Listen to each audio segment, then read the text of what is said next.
Girei a chave na fechadura, exausto após o voo de 14 horas de Dubai. 6 meses no exterior me deixaram desesperado para dormir na minha própria cama, na minha própria casa, aquela que eu havia economizado 7 anos para comprar. A porta se abriu e meu mundo inteiro virou de cabeça para baixo. Brinquedos de plástico cobriam cada centímetro do meu piso de madeira. Tinta rosa-choque gritava nas paredes que antes eram de um cinza suave. Minha sala de estar minimalista havia se transformado em um playground caótico, com direito a escorregador e piscina de bolinhas onde antes ficava meu sofá de couro vintage. Deixei minha mala cair. O som ecoou por uma casa que eu mal reconhecia. Minha irmã Jéssica estava na minha cozinha, cantarolando enquanto mexia algo no fogão, completamente à vontade no meu espaço. Caminhei pelo térreo atordoado, meu cérebro lutando para processar a devastação. Cada cômodo havia sido alterado a ponto de ficar irreconhecível. A mesa de jantar que herdei da minha avó havia sumido, substituída por uma mesa de piquenique infantil de plástico com personagens de desenhos animados gravados na superfície. As fotos de família que eu havia cuidadosamente arrumado sobre a lareira haviam desaparecido. Em seu lugar, havia desenhos emoldurados com giz de cera e troféus de participação. Minhas mãos tremiam enquanto eu subia as escadas para o segundo andar. O quarto principal me deixou fisicamente doente. Minha cama king size havia desaparecido. Um beliche rosa com cortinas de princesa dominava o espaço onde eu costumava dormir. As paredes, antes de um verde sálvia relaxante, agora brilhavam com tinta rosa-choque e adesivos de borboletas. Minha comoda antiga não estava em lugar nenhum. Em vez disso, um organizador de plástico branco transbordando de bichinhos de pelúcia ocupava aquele canto.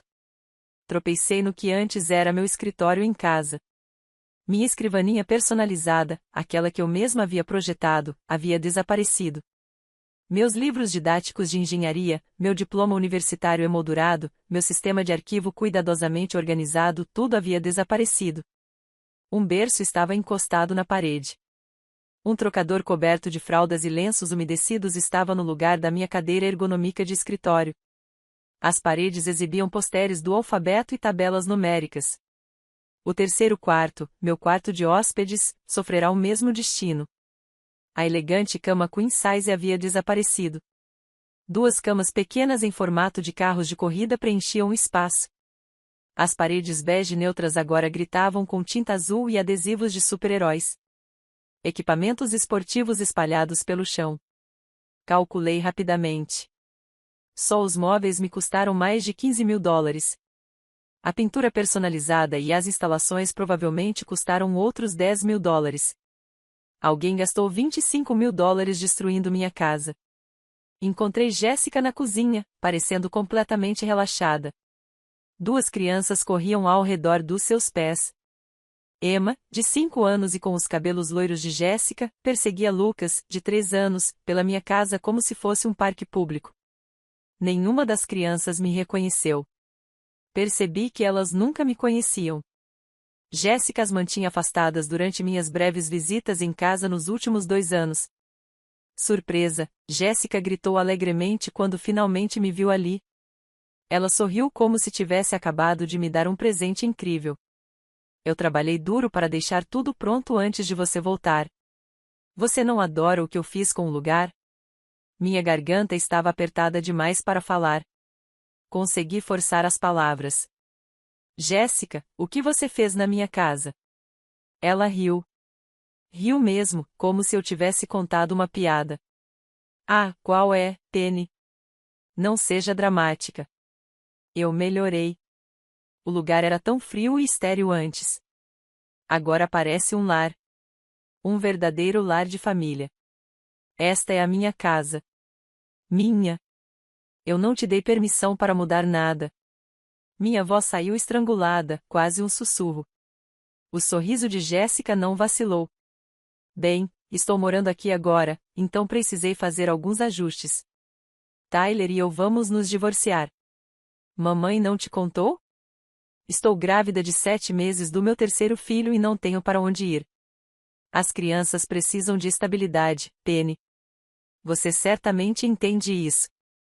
Fiquei olhando para ela, esperando a piada, esperando que ela admitisse que aquilo era algum tipo de pegadinha horrível. Ela continuou sorrindo, aquele sorriso irritante. Você precisa ir embora, eu disse, tentando soar firme. Agora mesmo, hoje mesmo. Pegue seus filhos, arrume suas coisas e saia da minha casa.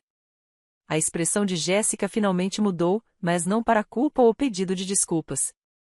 Ela me olhou com pena, como se eu fosse uma criança pequena fazendo birra. Penny, seja razoável. Você quase nunca vem aqui mesmo. Você passa a metade do ano viajando a trabalho. Para que precisa de 3/4? Tenho 2 filhos, quase 3. Precisamos deste espaço muito mais do que você. Não importa o que você precise, eu disse, elevando a voz. Esta é a minha casa. Eu a comprei. Eu paguei por ela. Você não tem o direito de estar aqui. Jéssica cruzou os braços sobre a barriga de grávida. Na verdade, tenho todo o direito. Investi $15.000 do meu próprio bolso na reforma deste lugar. Se você quiser que eu vá embora, terá que me reembolsar pelas melhorias que fiz. E, sinceramente, Penny, aumentei o valor do imóvel significativamente. Você deveria me agradecer. Senti que estava perdendo a cabeça. A lógica era tão distorcida, tão invertida, que eu não conseguia nem começar a formular uma resposta. Melhorias. Ela tinha destruído tudo que eu possuía. Antes que eu pudesse organizar meus pensamentos, Jéssica enfiou a mão na bolsa e tirou uma pilha de papéis. Colocou-os no balcão da cozinha com um sorriso satisfeito. Além disso, agora temos um acordo legal. Mamãe e papai me ajudaram a redigir um contrato de locação. Sou inquilina oficial. Você não pode me expulsar sem aviso prévio. Peguei os papéis com as mãos trêmulas. Parecia um contrato de locação, completo com espaços para assinaturas. Os nomes dos meus pais estavam assinados na parte inferior como testemunhas. O contrato estipulava que Jéssica alugaria a casa por no mínimo 2 anos a uma taxa de $500 por mês, o que era ridículo considerando que minha prestação de hipoteca era de $3.000. Mamãe e papai me deram a chave reserva que você deixou com eles, continuou Jéssica, casualmente.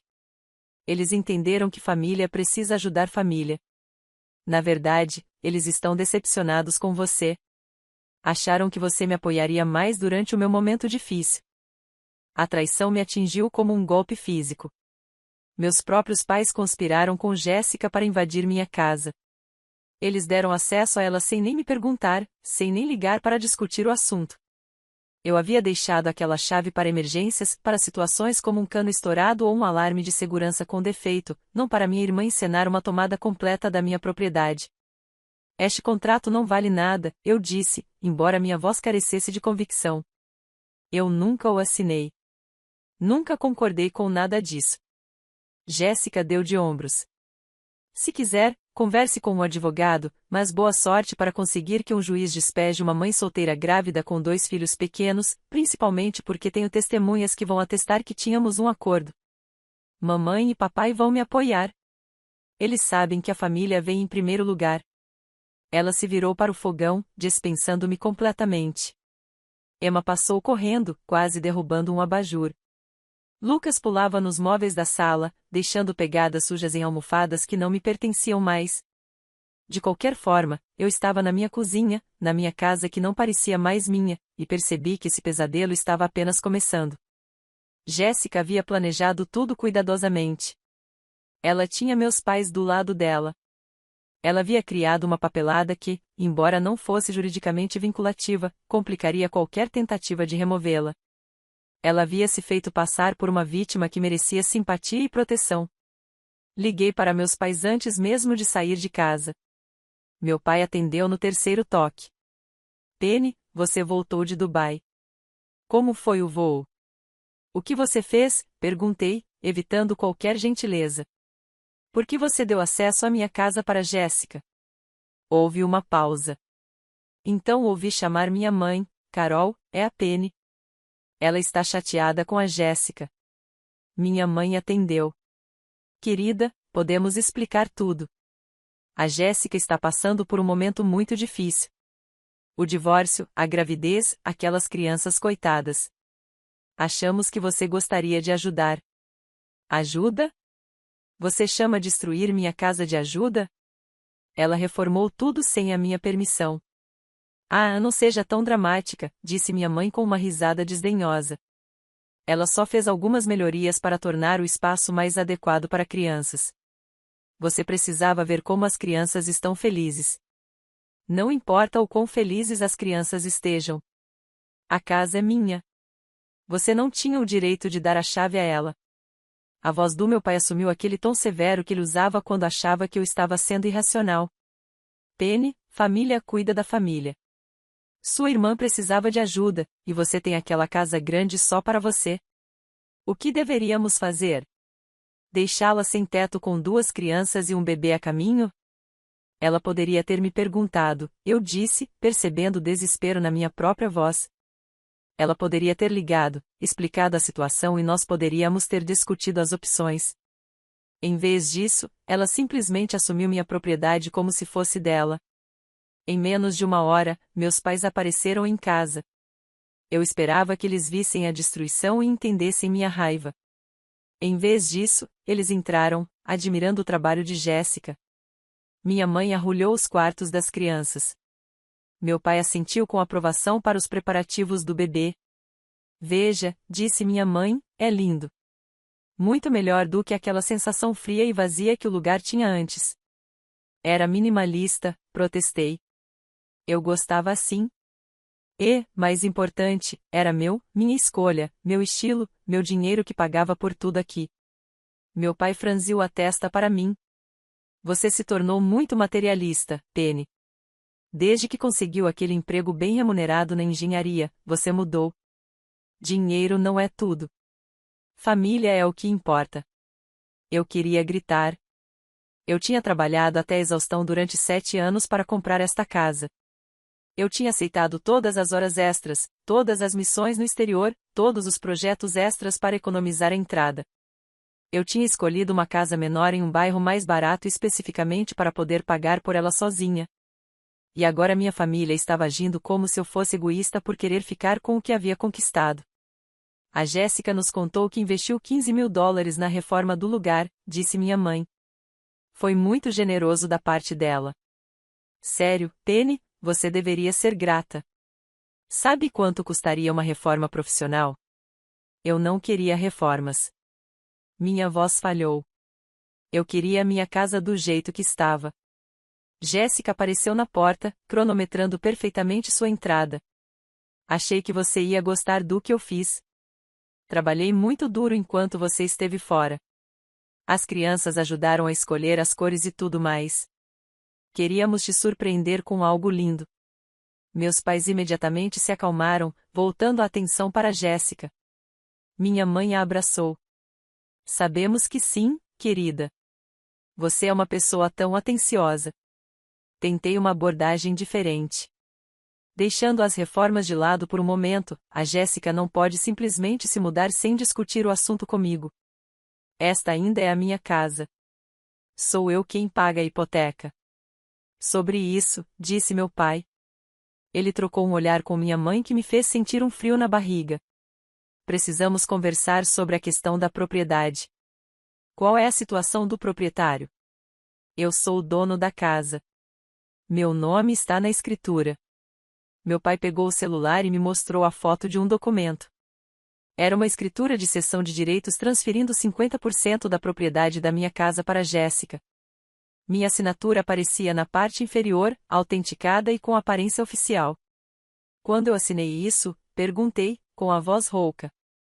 2 meses atrás, disse meu pai. Ajudamos a Jéssica a registrar a propriedade no cartório do condado. Agora vocês são coproprietários. A casa é de vocês dois? Isso é impossível. Estive em Dubai há 2 meses. Nunca assinei nada. Minha mãe fez um gesto de desdém. Ah, não se preocupe com os detalhes técnicos. O importante é que agora é tudo oficial. Jéssica tem tanto direito de morar aqui quanto você. Vocês são irmãs. Deveriam ficar felizes em compartilhar. Examinei o documento com mais atenção.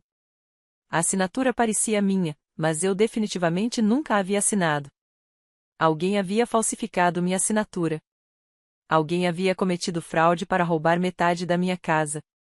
Quem autentica isso? Perguntei. Frank Morrison, disse meu pai. Você se lembra do Frank? Ele trabalhou no banco por 30 anos antes de se aposentar. Um homem muito confiável. Frank Morrison era o companheiro de golfe do meu pai. Eles eram amigos há décadas. Percebi, com horror crescente, que meus pais não tinham apenas permitido o roubo. Eles tinham participado ativamente dele. Eles tinham encontrado alguém disposto a autenticar uma assinatura falsa. Eles tinham ajudado Jéssica a cometer um crime. Isso é fraude, eu disse baixinho. Você sabe disso, né? Falsificar a assinatura de alguém em um documento legal é crime. O rosto da minha mãe endureceu. Não ouse ameaçar a sua própria família. Fizemos isso para ajudar a Jéssica, para ajudar os nossos netos. Você está sendo incrivelmente egoísta, Penny. Pare de ser tão egoísta. A família vem em primeiro lugar. Ou você já se esqueceu disso? As palavras feriram mais fundo do que qualquer faca. Família em primeiro lugar. Esse era o lema da nossa família quando éramos crianças. Mas, aparentemente, só se aplicava quando beneficiava Jéssica. Quando precisei do apoio da família, fiquei sozinha. Quando Jéssica quis roubar minha casa, de repente a lealdade familiar passou a ser primordial. Jéssica ficou ali, observando toda a conversa com um pequeno sorriso nos lábios. Ela havia orquestrado tudo perfeitamente. Ela havia transformado meus pais em cúmplices. Ela havia me feito parecer a vilã por querer ficar com minha propriedade. Quero todos vocês fora da minha casa, eu disse, lutando para manter a voz firme. Agora. A casa não é mais só sua, disse Jéssica, docemente. É a nossa casa, e eu não vou a lugar nenhum. Meus filhos precisam de um lar estável. Certamente, até você entende isso. Olhei para meus pais, na esperança de ver algum lampejo de culpa ou reconhecimento de quão errado aquilo era. Em vez disso, eles permaneceram unidos a Jéssica, olhando para mim como se eu fosse o problema, como se eu fosse a irracional. Foi então que entendi que não se tratava apenas da casa. Tratava-se da minha família inteira escolher a Jéssica em vez de mim. Tratava-se de eles acreditarem que tudo que Jéssica queria, Jéssica merecia, independentemente do custo para qualquer outra pessoa. E esperava-se que eu aceitasse em silêncio. Saí de casa naquela noite e me hospedei em um hotel. Eu não suportaria ficar sob o mesmo teto que Jéssica, cercada pela destruição de tudo pelo que trabalhei. Deitada na cama desconfortável do hotel, tomei uma decisão. Se minha família queria jogar sujo, eu também poderia jogar sujo. Mas primeiro, eu precisava entender exatamente com o que estava lidando. Na manhã seguinte, sentei-me em frente a Andrew Mitchell em seu escritório de advocacia no centro da cidade. Andrew era um advogado imobiliário que eu havia conhecido no trabalho, alguém em quem eu confiava incondicionalmente. Expliquei-lhe toda a situação, mostrando-lhe fotos da minha casa destruída, do contrato de locação falso e da fotografia da escritura de cessão fraudulenta. Andrew ouviu sem interromper, sua expressão ficando mais séria a cada detalhe. Quando terminei, ele se recostou na cadeira e soltou um longo suspiro. Penny, isso é roubo de identidade e fraude. São crimes graves. Sua família cometeu vários crimes. Você pode me ajudar a recuperar minha casa? Com certeza. Mas preciso ver toda a sua documentação original, escritura, documentos da hipoteca, comprovante de compra, tudo que comprove que você é o único proprietário. Peguei minha pasta contendo todos os documentos relacionados à compra da casa. Andrew examinou cada papel cuidadosamente, fazendo anotações. Tudo aqui é sólido. Você é claramente o único proprietário legal. A escritura de cessão de direitos é obviamente fraudulenta. Podemos provar isso facilmente. Quanto tempo vai demorar? Andrew fez uma careta. Essa é a parte complicada. Primeiro, precisamos obter os registros oficiais do cartório do condado. Precisamos verificar se eles realmente registraram essa escritura fraudulenta. Depois, precisamos provar que a assinatura é falsa. Isso requer análise de caligrafia, o que leva tempo. Também precisaremos depor o tabelião, embora eu ache que ele vai ficar com amnésia repentina sobre tudo isso. O que eu faço enquanto isso? Posso tirar a Jéssica de casa? Vamos tentar. Podemos ir à polícia e registrar um boletim de ocorrência por invasão de propriedade e fraude. 2 horas depois, eu estava na minha sala de estar com 2 policiais. Jéssica estava sentada no meu sofá, parecendo calma e confiante. Meus pais chegaram logo depois da polícia, prontos para defender seu filho de ouro. Os policiais examinaram o contrato de locação falso e ouviram as declarações de todos. Jéssica desempenhou seu papel com perfeição, a mãe solteira esforçada que só tentava sustentar os filhos. Ela até conseguiu apresentar um recibo mostrando que havia pago $500 de aluguel aos meus pais, que eles alegaram estar segurando para mim. Senhora, disse-me finalmente um policial, esta parece ser uma questão civil. Há documentação sugerindo um acordo de aluguel. Se a escritura de cessão de direitos for protocolada no condado, não podemos determinar no local se é fraudulenta. A senhora precisará resolver isso judicialmente. Ela falsificou minha assinatura, protestei. Isso é crime. Você precisará provar isso com uma análise especializada. Até lá, não podemos removê-la à força de uma propriedade sobre a qual ela pode ter direito legal parcial. Os policiais foram embora. Jéssica sorriu para mim. Meus pais pareceram satisfeitos. Eu não tinha conseguido nada além de desperdiçar várias horas e parecer o agressor diante das autoridades. Voltei ao escritório de Andrew, derrotado. Eles não vão tirá-la de lá. A polícia diz que é uma questão civil. Andrew assentiu, sério. Eu já esperava por isso. O sistema jurídico é lento, principalmente em disputas imobiliárias. Eis o que precisamos fazer. Vou entrar com uma petição para silenciar a titularidade, o que forçará um tribunal a determinar a verdadeira propriedade. Também vou entrar com um pedido de medida liminar de emergência para impedir que Jéssica faça mais modificações na propriedade. Mas Penny, você precisa se preparar. Isso pode levar meses. Meses. Ela poderia destruir a casa inteira em meses. Eu sei. É por isso que precisamos agir rápido. Também recomendo que contratemos um perito forense em caligrafia imediatamente. Quanto mais cedo pudermos provar que a assinatura é falsa, mais forte será o nosso caso. Nos 2 dias seguintes, forneci a Andrew várias amostras da minha assinatura genuína. O perito que ele contratou as compararia com a assinatura na escritura fraudulenta de cessão de direitos. Andrew me garantiu que seria óbvio que não correspondiam, mas o laudo do perito levaria pelo menos 2 semanas. Fiquei no hotel, gastando uma fortuna em quartos que custavam $120 por noite. Somando isso e a entrada de $5.000 do Andrew, minha poupança estava sofrendo um baque. A ironia não passou despercebida. Eu estava pagando para morar em um hotel enquanto outra pessoa morava de graça na casa cuja hipoteca eu ainda pagava. No 3º dia após meu retorno de Dubai, Andrew me ligou com uma voz urgente. Penny, temos um problema sério. A Jéssica acabou de entrar com um processo contra você. Meu estômago embrulhou. Por quê?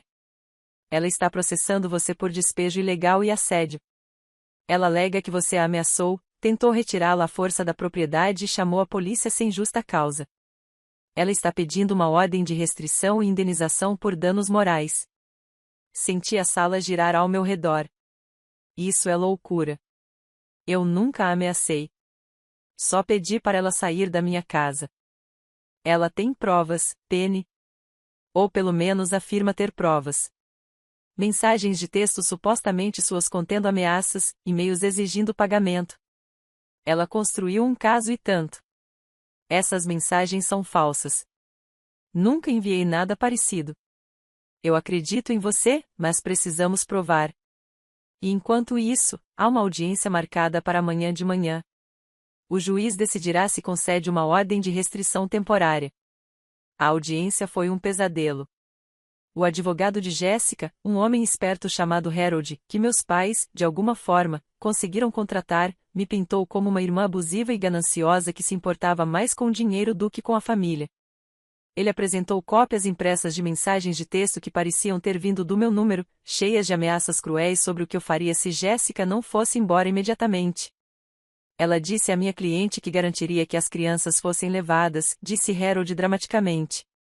Ela ameaçou destruir a reputação da minha cliente. Chamou a polícia na tentativa de intimidar uma mulher grávida e duas crianças inocentes. Andrew respondeu com fatos: Jéssica não tinha o direito legal de estar ali.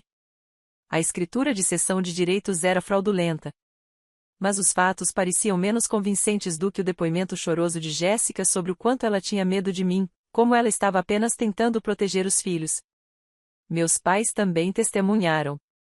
Alegaram que eu sempre tive ciúmes da Jéssica, que me tornei cruel e obcecado por dinheiro, que ameacei cortá-los financeiramente se não ficassem do meu lado contra a Jéssica.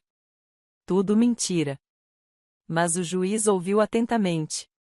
A juíza, uma mulher mais velha que parecia compreensiva com a situação de Jéssica, concedeu uma ordem de restrição temporária. Pelos próximos 30 dias, eu estava proibida de me aproximar a menos de 30 metros da minha própria casa. Eu não podia entrar em contato com Jéssica diretamente. Não podia entrar na minha propriedade. Fiquei sentado no corredor do tribunal depois, atordoado demais para me mexer. Cada vez que eu tentava revidar, a situação piorava. Cada tentativa de recuperar o que era meu resultava em novas restrições, novas punições. Jéssica havia se posicionado com sucesso como vítima, e eu estava entrando direto na narrativa dela. Andrew sentou-se ao meu lado. Isso é um contratempo, mas é temporário. Vamos contestar a ordem de restrição na audiência plenária em 30 dias, e até lá teremos análise da caligrafia, que comprovará a fraude. E se não for o suficiente, perguntei. E se ela já estiver planejando o próximo passo?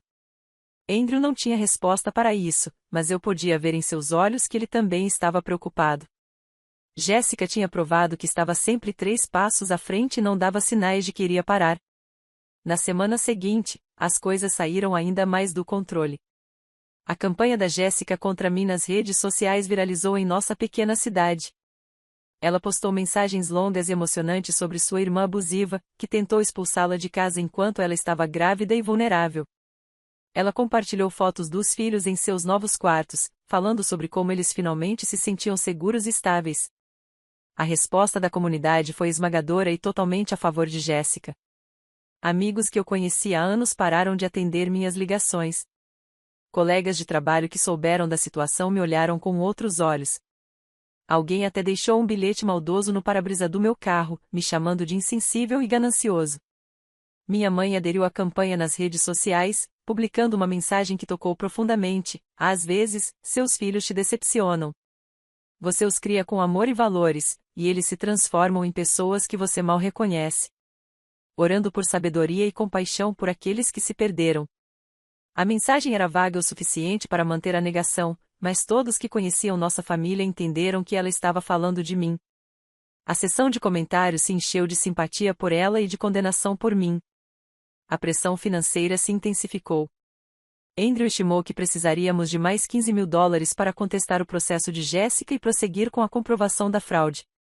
Os custos com o hotel continuaram aumentando. Minha prestação da hipoteca venceu, drenando outros $3.000 da minha conta. Eu ainda tinha meu salário de engenheiro, mas, entre honorários advocatícios e despesas com o hotel, estava queimando dinheiro a uma velocidade alarmante.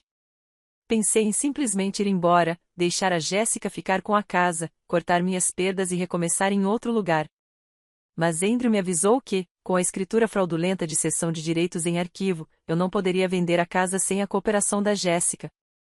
Ela tinha me prendido. Eu não podia morar lá, não podia vendê-la, mas ainda era legalmente responsável pela hipoteca. Ela é mais esperta do que pensávamos, admitiu Andrew durante uma de nossas reuniões. Tudo isso foi cuidadosamente planejado. O timing, a documentação, a maneira como ela se posicionou como vítima. Alguém a ajudou a orquestrar isso. Foi então que minha melhor amiga, Megan, ligou com uma informação que mudaria tudo. Megan trabalhava com perícia digital e vinha investigando discretamente as atividades online de Jéssica. O que ela descobriu me deixou apavorada. Penny, eu hackeei o e-mail da Jéssica, admitiu Megan. Antes que você surte, sim, eu sei que é ilegal, mas você precisa ver o que eu encontrei. Ela me enviou capturas de tela, conversas por e-mail entre Jéssica e um corretor de imóveis, datadas de 3 semanas atrás. Jéssica estava discutindo a venda da minha casa. O corretor estimou que ela seria vendida por $350.000. Jéssica perguntou sobre o prazo para fechar o negócio quando ela assumisse a propriedade total. Houve mais e-mails, conversas com um advogado diferente de Harold, discutindo estratégias para me forçar a assinar a transferência total da propriedade, planos para alegar que eu havia abandonado a propriedade, discussões sobre como fabricar evidências de acordos verbais e arranjos familiares. O mais contundente de tudo eram os e-mails enviados para alguém chamado Richard. As mensagens eram flertadoras e íntimas. Aparentemente, Richard era namorado de Jéssica, e ele era rico, muito rico. Eles planejavam se mudar para o Colorado juntos assim que Jéssica conseguisse o dinheiro com a venda da minha casa. A gravidez não é do ex-marido, explicou Megan. É do Richard. Essa coisa toda de ser uma mãe solteira em dificuldades, é só encenação. Ela vem planejando isso há meses, provavelmente desde antes mesmo de deixar Tyler. Eu me senti mal, minha irmã não estava desesperada. Ela não estava em crise. Ela era uma vigarista, e eu era o alvo dela. A investigação de Andrew revelou ainda mais. Ele localizou o ex-marido de Jéssica, Tyler. O homem hesitou em falar no início, mas acabou se abrindo sobre sua experiência com Jéssica. Ela me destruiu financeiramente, disse Tyler durante nossa conversa por telefone. Ela abriu cartões de crédito em meu nome, fez empréstimos usando meus dados, gastou tudo em compras e viagens com as amigas. Quando percebi o que estava acontecendo, eu já estava com uma dívida de $120 mil. Tive que declarar falência. Foi por isso que nos divorciamos. Ela é a razão pela qual perdi tudo. Você estaria disposto a testemunhar sobre isso? Perguntou Andrew. Tyler hesitou. Tenho medo dela. Ela é vingativa. Quando tentei contestar os termos do divórcio, ela ameaçou alegar que eu tinha abusado das crianças. Era mentira, mas ela tinha os pais prontos para apoiá-la. Eu não podia arriscar. Dei tudo o que ela queria só para me livrar dela. Mas Tyler concordou em fornecer a Andrew documentação sobre a fraude financeira de Jéssica durante o casamento. Extratos bancários, solicitações de cartão de crédito, documentos de empréstimo, tudo isso demonstrava um padrão de fraude e roubo. Andrew também descobriu que o tabelião, Frank Morrison, havia deixado sua licença expirar 3 anos antes. Qualquer documento que ele supostamente tivesse autenticado era automaticamente inválido. Quando confrontado, Frank admitiu que meu pai havia lhe pedido um favor, e que ele não achou que fosse grande coisa, já que se tratava de apenas uma questão de família. Tínhamos provas de fraude, falsificação e roubo de identidade. Tínhamos provas do padrão de manipulação financeira de Jéssica. Tínhamos documentação mostrando que ela não era vítima em dificuldades que se apresentava. Mas ainda tínhamos a ordem de restrição que me mantinha longe de casa. Ainda tínhamos uma comunidade que acreditava na versão de Jéssica dos acontecimentos, e tínhamos meus pais, que permaneciam teimosamente convencidos de que eu era o problema e que Jéssica estava apenas tentando sobreviver. Então, Megan descobriu a última informação que me deixou em pânico total. No e-mail de Jéssica, havia um cronograma detalhado. Ela planejava guardar o período de 30 dias da ordem de restrição. Durante esse período, ela criaria mais documentação de sua propriedade e residência. Ela se estabeleceria ainda mais como ocupante principal. Em seguida, ela entrou com um pedido de usucapião, alegando que vivia lá abertamente e mantinha a propriedade. Seu advogado lhe garantiu que, com a escritura fraudulenta de cessão de direitos já arquivada, um juiz compreensivo poderia lhe conceder a propriedade plena, especialmente se eu continuasse morando em outro lugar e parecesse ter abandonado a propriedade. O cronograma mostrava que ela planejava finalizar tudo em 3 meses. Ela venderia a casa, pegaria o dinheiro e desapareceria no Colorado com Richard antes que alguém pudesse impedi-la. Eu tinha passado de ser pego de surpresa a ser sistematicamente destruído. Jéssica não estava apenas tomando minha casa. Ela estava tomando minha reputação, minha estabilidade financeira, meu relacionamento com meus pais e minha paz de espírito. E ela fazia tudo isso enquanto desempenhava o papel de uma vítima indefesa. Andrew me olhou sério depois de analisar todas as novas evidências. Penny, preciso te perguntar uma coisa. Você está preparada para mandar sua irmã para a prisão? Porque é para lá que isso vai dar. As evidências que temos podem resultar em acusações criminais graves, anos atrás das grades. Pensei nos meus sobrinhos, no bebê que a Jéssica estava esperando. Pensei nos meus pais e em como isso os devastaria. Mas então pensei em tudo que a Jéssica havia tirado de mim, em tudo que ela ainda planejava tirar. Sim, eu disse. Estou preparado. Ela precisa enfrentar as consequências do que fez. Andrew assentiu. Então precisamos agir rápido. Temos 3 semanas antes da audiência da ordem de restrição. Usaremos esse tempo para construir um caso sólido. Penny, acho que está na hora de envolvermos o Ministério Público. Isso já vai além de uma disputa civil. Pela primeira vez desde que voltei de Dubai, senti uma centelha de esperança. Jéssica se achava intocável. Ela achava que seu planejamento e manipulação cuidadosos a protegeriam, mas cometeu um erro crítico. Ela deixou um rastro digital, e Megan o encontrou. A luta não tinha acabado. Na verdade, estava prestes a piorar muito antes de melhorar. Mas pelo menos agora eu tinha armas para revidar. Eu só precisava estar disposto a usá-las. A semana seguinte trouxe novos horrores que eu não havia previsto. Jéssica entrou com um segundo processo, desta vez alegando que eu lhe devia $20.000 em despesas com moradia compartilhada dos últimos 2 anos.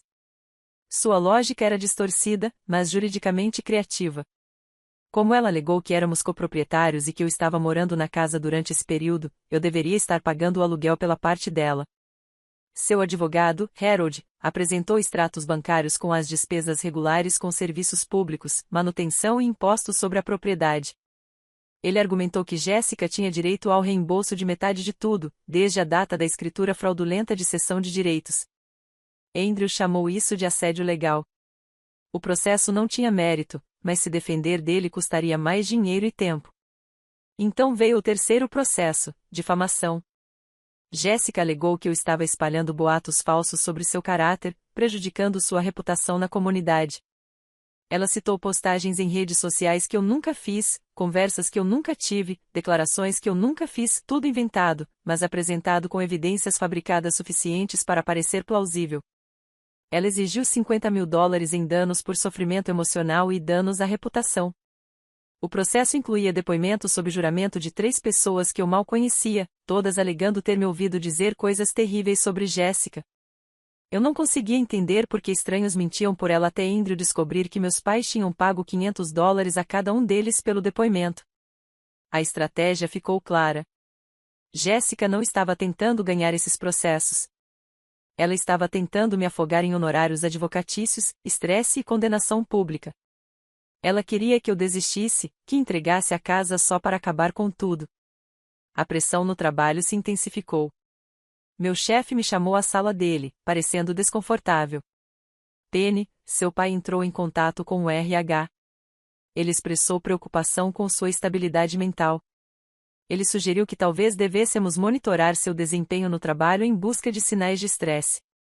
Meu próprio pai estava tentando sabotar minha carreira. Expliquei a situação ao meu chefe, que se mostrou compreensivo, mas claramente preocupado com o drama que me perseguiria até o escritório.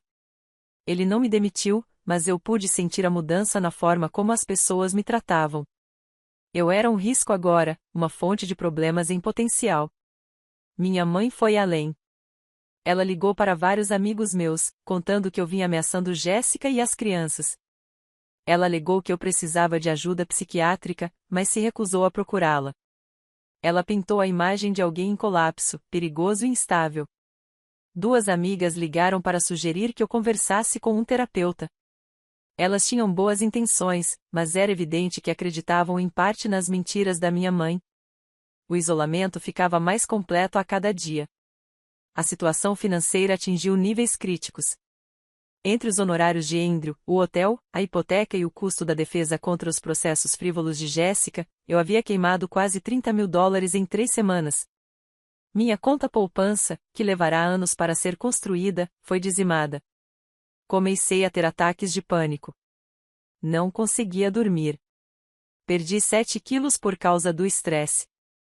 No meu pior momento, pensei seriamente em simplesmente entregar a casa e ir embora. Talvez a Jéssica tivesse vencido. Talvez eu devesse simplesmente aceitar a derrota e tentar reconstruir minha vida em algum lugar longe de todos eles. Foi então que Andrew ligou com uma notícia que quase me abalou completamente. Penny, o Ministério Público se recusa a apresentar queixa. Eles analisaram as provas e disseram que, com seus pais dispostos a testemunhar que a assinatura era legítima e autorizada, e com o tabelião alegando que testemunhou você assinar o documento, eles não acham que podem provar fraude além de qualquer dúvida razoável. Mas eu nunca assinei. Temos análise de caligrafia. A análise de caligrafia não é infalível. Um advogado de defesa pode argumentar que você assinou e esqueceu, ou que está mentindo para se livrar de um acordo do qual se arrepende. Com seus próprios pais testemunhando contra você, o promotor não quer assumir um caso que pode fracassar.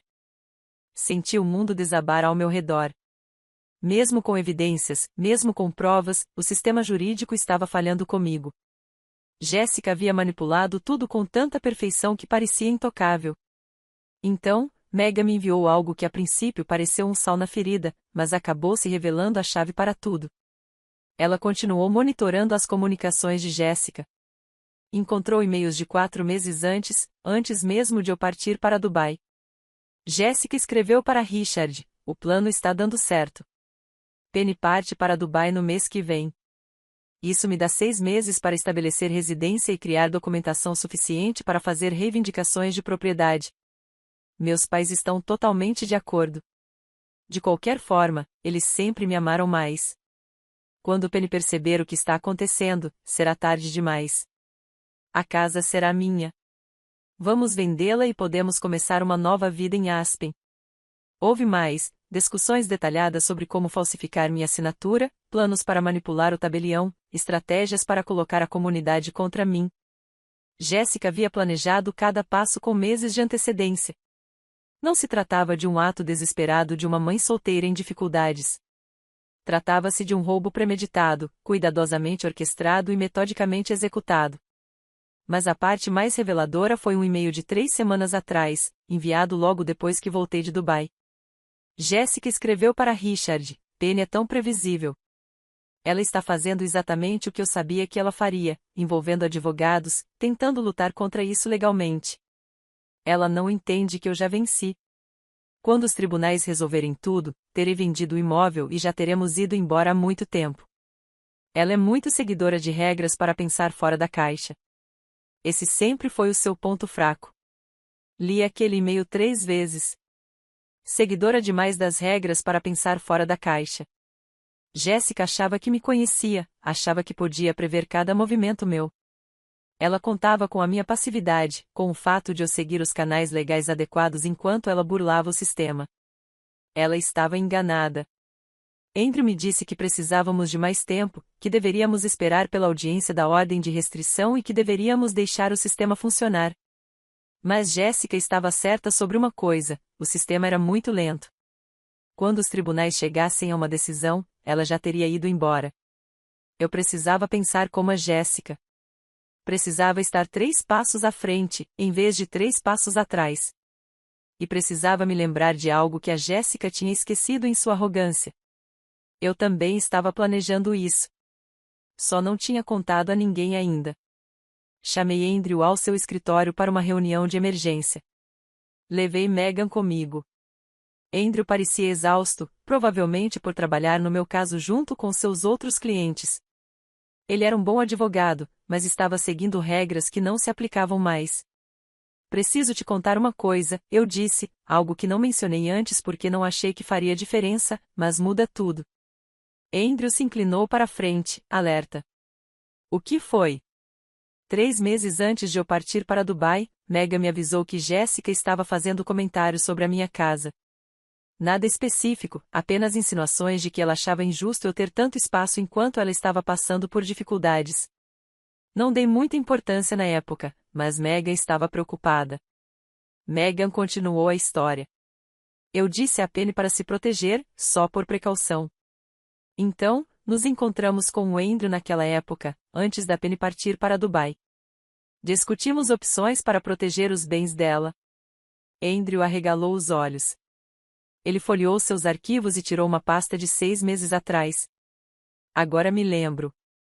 Conversamos sobre estratégias de proteção patrimonial. Você estava preocupado com a possibilidade de familiares reivindicarem sua propriedade. Estabelecemos várias salvaguardas. Concordei. O principal é um fundo irrevogável. Transferimos a propriedade da casa do meu nome pessoal para uma estrutura de fundo.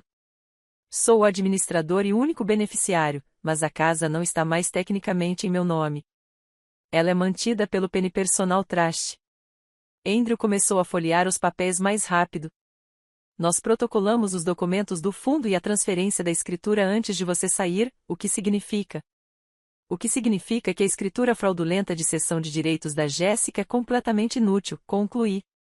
Ela não pode transferir a propriedade de um imóvel que não me pertence mais. Toda a base da reivindicação dela é nula. Megan pegou seu laptop. E não é só isso. Penny sabia que algo poderia acontecer enquanto ela estivesse fora. Então, instalamos câmeras escondidas pela casa antes de ela sair.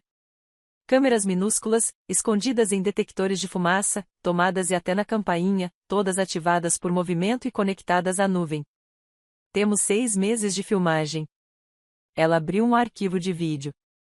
A tela mostrava Jéssica e meus pais na minha sala de estar, 3 semanas depois de eu ter ido para Dubai. O áudio estava cristalino. Tem certeza disso, Jéssica? Parece arriscado. É infalível, pai. Penny nunca vai desconfiar. Quando ela descobrir, terei estabelecido ocupação suficiente para que os tribunais me apoiem. Quem vai despejar uma mãe grávida? E quanto à assinatura na escritura de cessão de direitos? Ela não vai saber que não assinou? É aí que o Frank entra. Ele autentica qualquer coisa, desde uma caixa de uísque até algumas partidas de golfe. E com vocês dois testemunhando que a Penny concordou verbalmente com isso, vira uma situação de ele disse, ela disse, só que são 3 contra 1.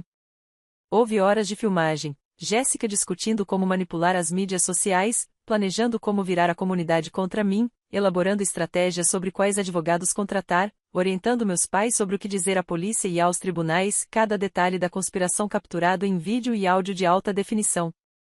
Também a temos admitindo fraude financeira contra Tyler, disse Megan, exibindo outro vídeo. Este mostrava Jéssica falando ao telefone com alguém, rindo de como ela havia liquidado aquele idiota e como estava fazendo a mesma coisa com Penny, mas de forma mais inteligente desta vez. Andrew olhou fixamente para a tela do laptop, com a boca ligeiramente aberta. Então, começou a rir, não uma risada feliz, mas a risada levemente maníaca de alguém que luta uma batalha difícil e de repente se vê no pico de uma montanha. Ela confessou tudo, disse ele. Diante das câmeras, com seus pais como testemunhas e cúmplices. Penny, por que você não me contou isso antes? Porque eu precisava ver até onde eles iriam, eu disse. Se eu tivesse revelado a confiança imediatamente, Jéssica poderia ter recuado, alegando que tudo não passou de um mal-entendido. Eu precisava que ela se comprometesse totalmente com a fraude. Eu precisava que ela apresentasse documentos falsos, prestasse declarações falsas aos tribunais, cometesse perjúrio. Eu precisava que os crimes dela fossem tão graves que houvesse consequências reais. Andrew recostou-se na cadeira, com um sorriso lento no rosto. A transferência do fundo já está registrada no condado. Nós a protocolamos há 6 meses. A escritura de cessão de direitos da Jéssica, protocolada há 2 meses, transferiu direitos sobre uma propriedade que você não possuía. Não é apenas fraudulento, é completamente sem sentido. Ela não tem nenhum direito legal. E os vídeos comprovam conspiração para cometer fraude, perjúrio, roubo de identidade e uma dúzia de outros crimes, acrescentou Megan. Também podemos provar que ela mentiu ao tribunal sobre as mensagens ameaçadoras. Temos registros mostrando que elas vieram de um serviço de números falsos. Os registros telefônicos reais de Penny mostram que tais mensagens nunca foram enviadas. Peguei outra pasta. Também documentei tudo na casa antes de sair, fotos profissionais de cada cômodo, cada móvel, cada decoração. Tenho recibos de tudo que possuí. Posso provar exatamente o que ela destruiu e quanto custou. O total é de $27 mil, aliás, não os $15 mil que ela alegou ter gasto em melhorias. Andrew já estava tomando notas, com a energia completamente transformada. Precisamos apresentar as moções imediatamente. Primeiro, provamos que a casa está sob custódia e que Jéssica não tem nenhuma reivindicação legal. Isso invalida tudo o que ela fez. Segundo, apresentamos as provas em vídeo que comprovam conspiração e fraude. Terceiro, levamos essas provas ao promotor público e exigimos acusações criminais. E a audiência de ordem de restrição amanhã? Perguntei. Trazemos tudo isso. O juiz vai ficar muito interessado em saber que Jéssica mentiu para o tribunal. Perjúrio em busca de uma ordem de restrição, isso é sério. A ordem de restrição será revogada imediatamente, e Jéssica provavelmente será considerada por desacato ao tribunal. Passamos o resto do dia nos preparando. Andrew entrou com um pedido de urgência no tribunal. Ele contatou o Ministério Público novamente com as novas provas. Preparou provas e listas de testemunhas. Quando terminamos, tínhamos construído um caso tão avassalador que nenhuma manipulação ou mentira poderia salvar Jéssica. A audiência de ordem de restrição na manhã seguinte foi tudo o que eu esperava. Jéssica chegou com Harold, parecendo confiante. Meus pais estavam sentados na galeria atrás dela, prontos para apoiar sua filha favorita. Eles não tinham ideia do que estava por vir. Andrew apresentou primeiro os documentos do fundo.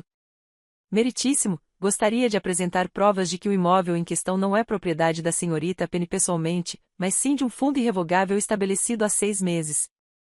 Aqui está a escritura registrada que comprova a transferência de propriedade para o fundo. A escritura de cessão de direitos reivindicada pela autora, protocolada há 2 meses, pretende transferir a propriedade de um imóvel que não era mais propriedade da senhorita Penny naquela época. Portanto, a reivindicação é nula. Harold se levantou de um pulo. Objeção. É a primeira vez que ouvimos falar de um fundo fiduciário. O juiz examinou os documentos. O fundo foi devidamente protocolado e registrado no condado há 6 meses. É um assunto de domínio público. O senhor não verificou os registros de propriedade antes de entrar com o processo, advogado? O rosto de Harold ficou vermelho. A expressão confiante de Jéssica começou a ruir. Então Andrew exibiu os vídeos. O tribunal ficou em silêncio enquanto a voz de Jéssica preenchia o ambiente, descrevendo seu plano para me fraudar. Minha mãe engasgou ao se ouvir na gravação discutindo a falsa autenticação em cartório. Meu pai empalideceu ao ouvir sua própria voz falando sobre mentir para a polícia. Quando os vídeos terminaram, o juiz olhou para Jéssica com desgosto. Senhorita Jéssica, a senhora mentiu para este tribunal. Cometeu perjúrio diversas vezes. Apresentou documentos fraudulentos como prova. Tem algo a dizer em sua defesa? Jéssica tentou falar, mas não conseguiu. Harold sussurrava freneticamente para ela, provavelmente aconselhando-a a ficar em silêncio. O juiz continuou: a ordem de restrição está imediatamente revogada. Além disso, considero que você cometeu desacato ao tribunal. Oficial de justiça, por favor, leve a senhorita Jéssica sob custódia. Espere, Jéssica finalmente recuperou a voz. Estou grávida. Você não pode me prender. Sua gravidez não lhe dá imunidade às consequências de seus atos, disse o juiz friamente. Você ficará detida até que a fiança seja fixada. E estou encaminhando este caso ao promotor distrital para processo criminal. 2 oficiais de justiça se aproximaram de Jéssica. Ela olhou para meus pais, desesperada. Mãe, pai, digam a eles que não é verdade. Digam a eles que Penny concordou com tudo. Mas meus pais ficaram paralisados, percebendo que suas próprias vozes estavam naquelas gravações. Eles se incriminaram. Não havia nada que pudessem dizer que não piorasse a situação para todos eles. Enquanto Jéssica era levada algemada, ela finalmente olhou para mim. O sorriso confiante havia desaparecido. O charme manipulador havia desaparecido. O que restava era o medo e a percepção crescente de que ela havia me subestimado enormemente. De jeito nenhum, disse ela, com a voz embargada. Mãe, me diga que não é verdade. Minha mãe apenas balançou a cabeça, com lágrimas escorrendo pelo rosto. No corredor em frente ao tribunal, Andrew explicou o que aconteceria em seguida. O promotor apresentará acusações criminais. Com base nas evidências, Jéssica está sendo acusada de vários crimes: fraude, roubo de identidade, falsificação, perjúrio e conspiração. Seus pais também podem ser acusados por sua participação. E a minha casa? Você terá acesso total restaurado imediatamente. Jéssica será proibida de retornar lá. Quaisquer modificações que ela tenha feito, ela será obrigada a pagar pela restauração. Os processos fraudulentos serão todos rejeitados com prejuízo. Tyler, que havia aparecido para depor, se necessário, aproximou-se de mim cautelosamente. Obrigado por impedi-la. Ela teria feito isso com outra pessoa eventualmente. Talvez desta vez ela realmente enfrente as consequências. Nos dias seguintes, o processo judicial se desenrolou rapidamente. O promotor, agora munido de provas contundentes, acusou Jéssica de 6 crimes graves. Ela se declarou culpada para evitar o julgamento, aceitando um acordo que incluía 2 anos de liberdade condicional, uma multa de $25.000, restituição obrigatória a mim por danos e a perda permanente da custódia de seus filhos para os serviços de proteção à criança até que ela concluísse as aulas de parentalidade e uma avaliação psicológica. Meus pais, desesperados para evitar um processo, apresentaram provas contra Jéssica e o tabelião. Receberam liberdade condicional e serviço comunitário em troca da cooperação. Também tiveram que vender a casa para pagar custas judiciais e indenização. A restituição financeira significou que Jéssica teve que me reembolsar por tudo: os móveis destruídos, as reformas não autorizadas, meus honorários advocatícios, minhas despesas com hotel. O total chegou a $43.000. Ela não tinha como pagar, então a sentença a perseguiria por anos, penhorando qualquer salário que ela ganhasse. Richard, o namorado rico, desapareceu no momento em que as acusações criminais foram apresentadas. Aparentemente, ele não estava interessado em uma mulher que enfrentava condenações criminais e dívidas enormes. Passei 3 semanas restaurando minha casa ao seu estado original. Todas as paredes rosa foram repintadas. Todos os móveis baratos foram removidos e recolocados. Todos os vestígios da invasão de Jéssica foram apagados. O processo foi catártico, uma manifestação física de retomada do meu espaço e da minha vida. A restauração da minha casa demorou mais do que o esperado, não por causa do trabalho físico, mas porque eu queria fazer direito. Eu não queria apenas desfazer o que a Jéssica tinha feito. Eu queria tornar o espaço verdadeiramente meu novamente, derramar energia positiva nas paredes que haviam sido violadas pela traição. Troquei a tinta rosa por tons terrosos quentes. Comprei móveis novos, melhores do que os que eu tinha antes. Pendurei obras de arte que colecionei em minhas viagens. Quando terminei, a casa parecia um santuário, um lugar onde eu finalmente podia respirar novamente. A reação da comunidade à verdade foi mista. Algumas pessoas se desculparam por acreditar nas mentiras de Jéssica. Outras me removeram discretamente das redes sociais, sem nunca admitir que estavam erradas. Algumas pessoas admitiram que sempre acharam que havia algo de errado na história de Jéssica, mas não quiseram se envolver. Aprendi uma dura lição sobre a facilidade com que as pessoas acreditam no que querem acreditar, especialmente quando a história envolve uma vítima solidária. Jéssica entendeu isso.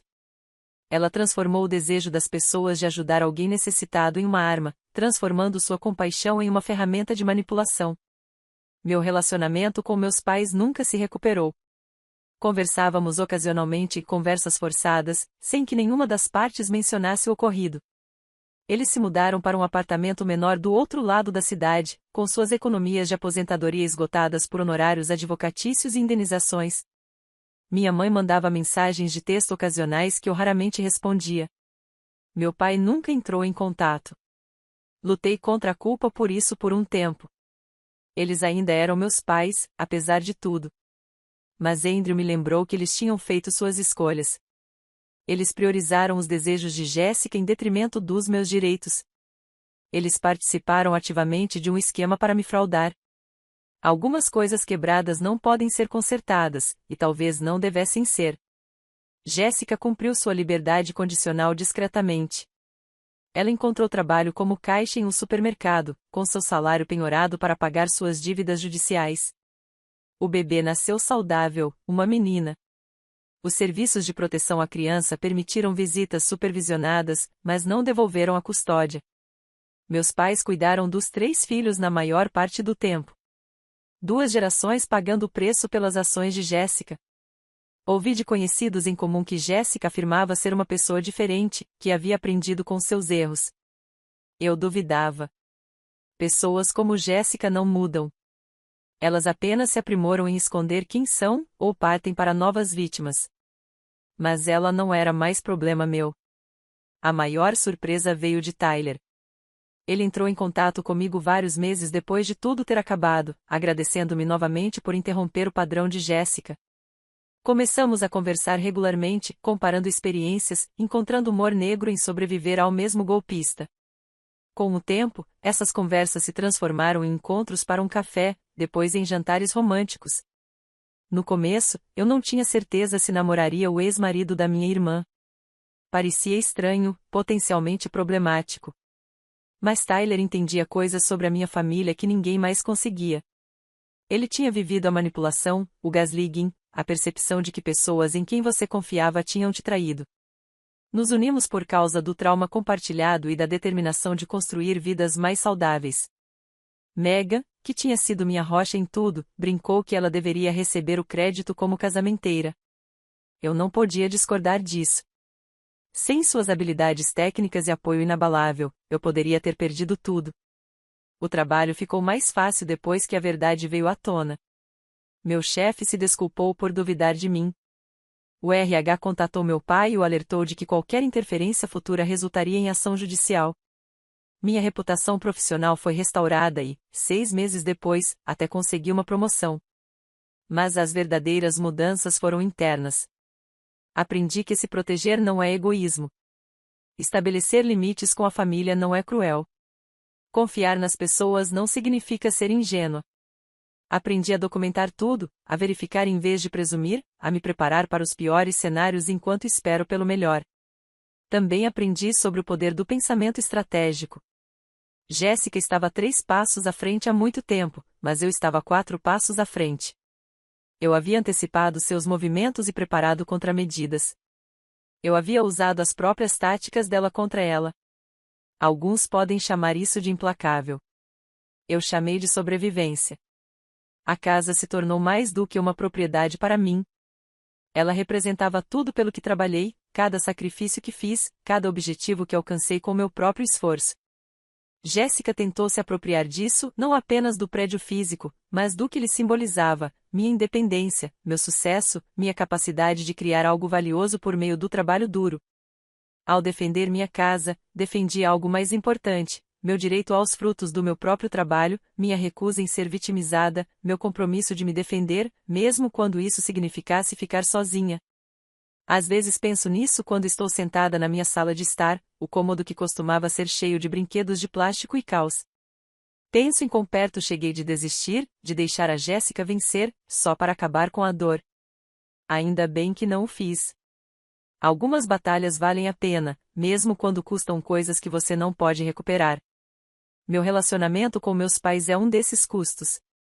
Nunca terei a família que pensei ter, aquela em que as pessoas se apoiavam e os conflitos eram resolvidos com amor e comunicação.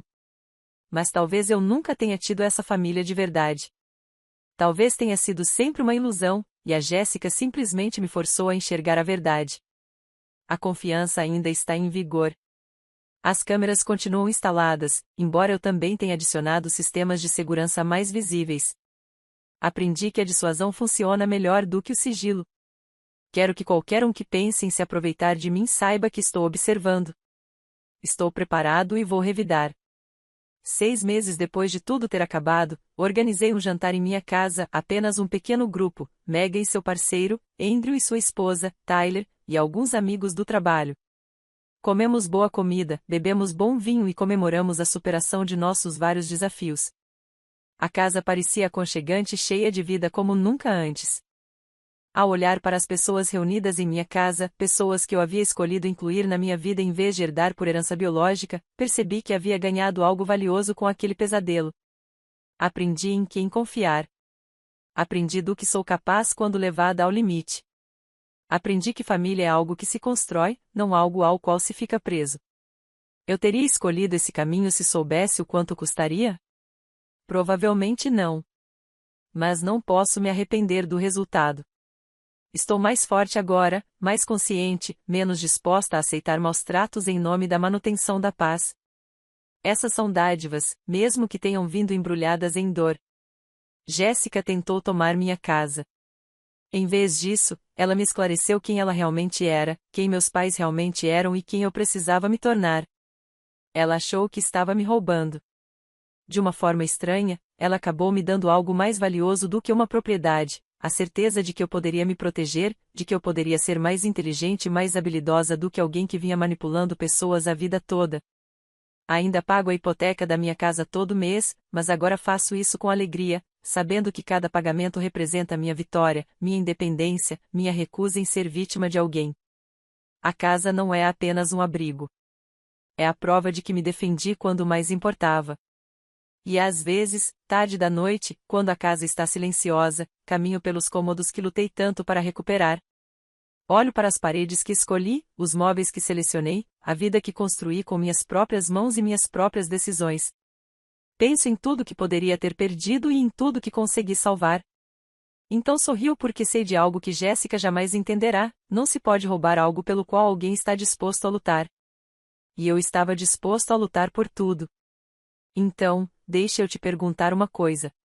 Você já teve que enfrentar familiares que ultrapassaram limites? Como lidou com isso? Deixe suas histórias nos comentários abaixo. E se essa história te marcou, se você já sentiu a dor da traição de pessoas que deveriam te proteger, clique em curtir. Inscreva-se para mais histórias reais sobre como se defender quando mais importa. Compartilhe isso com alguém que precisa ouvir que não há problema em se colocar em primeiro lugar, que proteger seus limites não o torna egoísta. Obrigada por ouvir minha história. Espero que ela te lembre que você merece ser tratado com respeito, até mesmo pela família, especialmente pela família. Estabeleça seus limites, proteja seu espaço e nunca peça desculpas por se recusar a ser explorado. Você é mais forte do que pensa, mais inteligente do que imagina e mais capaz do que lhe disseram. Confie em si mesmo. Você consegue. Mantenha-se forte. Mantenha-se seguro. E lembre-se, vale a pena proteger sua paz, custe o que custar.